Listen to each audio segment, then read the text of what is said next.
There's only one thing to do. Drop it.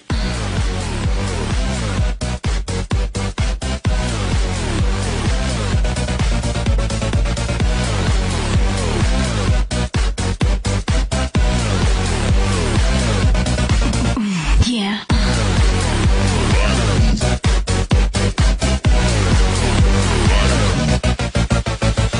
And new battles. Yeah. This is a battle I had last Wednesday. We're gonna set up hazards. He's gonna use Earth Power. I'm gonna explode to break his sturdy. That's kind of a weird move. I'm gonna send out Gaylord, the Waylord, and I'm gonna scare him out. And I am going to Water Spout that Superior. And it's not going to do anything. But I got 2 layers of Toxic Spikes up, so I can actually stall out the Superior.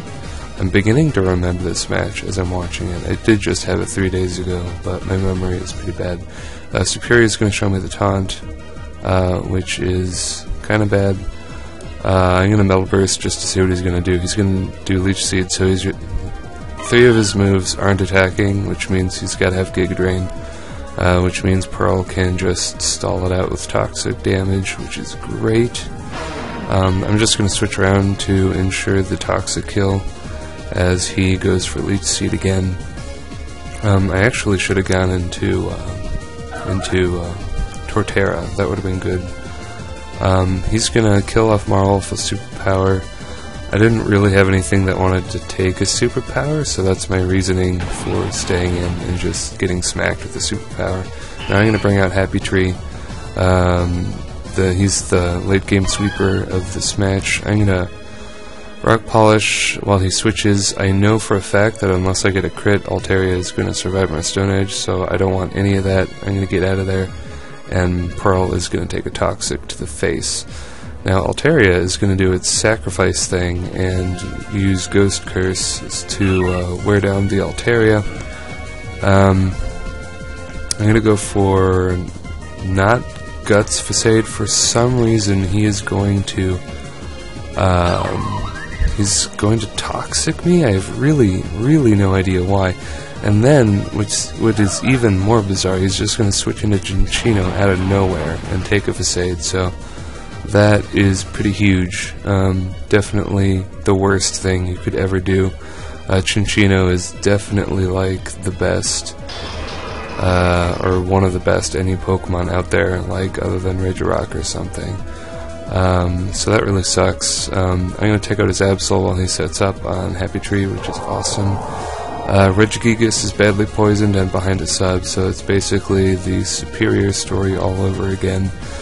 Gaylord the Waylord is going to just stall for turns, really. He's going to Thunder Wave me, that's fine. As long as Torterra remains healthy, I can deal with his team okay. Altaria is the only thing I'm slightly worried about, just because it's bulky, but with some Guts Facades, I should be able to take it out okay. I'm going to go out into Happy Tree here. Oh, Altaria has really low health. It's not a problem. I'm just going to Wood Hammer it. And Probopass is the last Pokemon. Now this is kind of a filler NU match, but I liked it enough to record it 3 days ago. Now this is a match I had just moments ago, and this match is dynamite. This is actually a tournament match I had for a Facebook thing. Yeah, that's really all I can say about it. I'm going to set up Stealth Rock's first turn. Flareon is going to go all offensive, and he's Fire Fang. I don't really know why, but I'm just going to roar out a couple of his Pokemon. He has tons of Rock-weak Pokemon, so Stealth Rock is definitely the best way to start out the game. And look at this Marlwolf. He's a Rock Pokemon. There is no Sandstorm. He can just take those Surfs all day. He doesn't need a Sandstorm. He's just too much of a man. It's amazing. I'm going to roar out into Fracture, just stay in case he wants to set up, and stay in with Roar. But I do tempt him to go for an early Outrage, and he throws me off guard by surviving a Guts Facade on 3% after Stealth Rock damage. I don't know if that was min damage or what the deal was, but definitely has Eviolite, I think. So I'm going to take this opportunity to rock polish my rocks, and I'm going to miss the Stone Edge. Everything on his team is weak to Torterra Stab.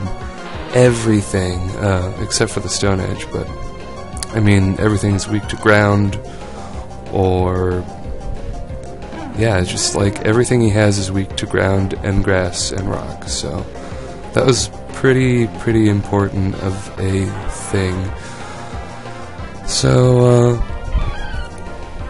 yeah, that sucked. I'm gonna get a really weird surprise kill with Garbodor. I want to keep Garbodor's Focus Sash intact, so I'm going to make a really risky play and switch into whatever Metang wants to do.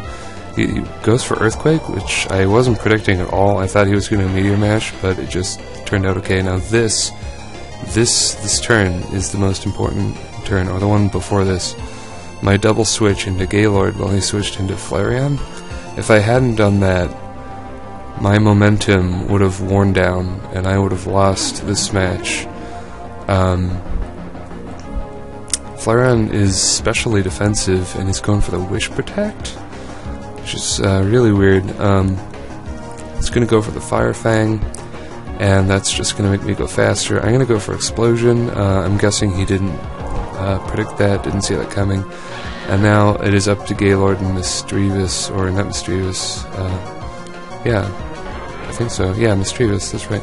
So it came down to whether or not I could outspeed his Braviary or not, and I guess Wailord with Scarf and max speed does outspeed.